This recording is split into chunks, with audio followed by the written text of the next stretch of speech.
Tartışma Meclis Çözüm Komisyonu'nda başladı. BDP İstanbul Milletvekili Sebahat Tuncel, Zazaların da Kürt olduğunu söyledi. AK Parti Adıyaman Milletvekili Mehmet Metiner itiraz etti. Pek çok Zaza kendisinin Kürtlerden müstakil etnik bir aidiyet olduğunu söylüyor. Metiner'e göre Kürt kimliği tanımlanırken bir başka kimlik göz ardı ediliyor. Ben Zaza değilim, Kürdüm ama ben Zazacayı bilmem.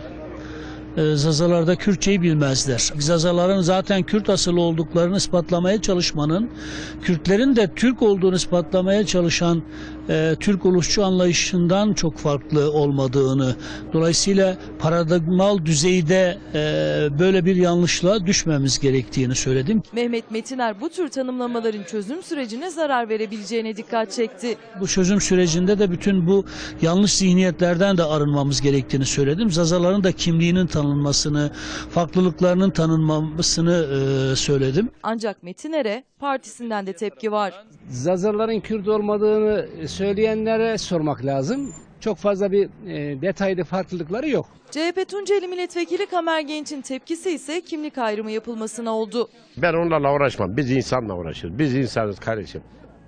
Kimsenin ne ırkıyla, ne inancıyla, ne mezhebiyle uğraşacağız.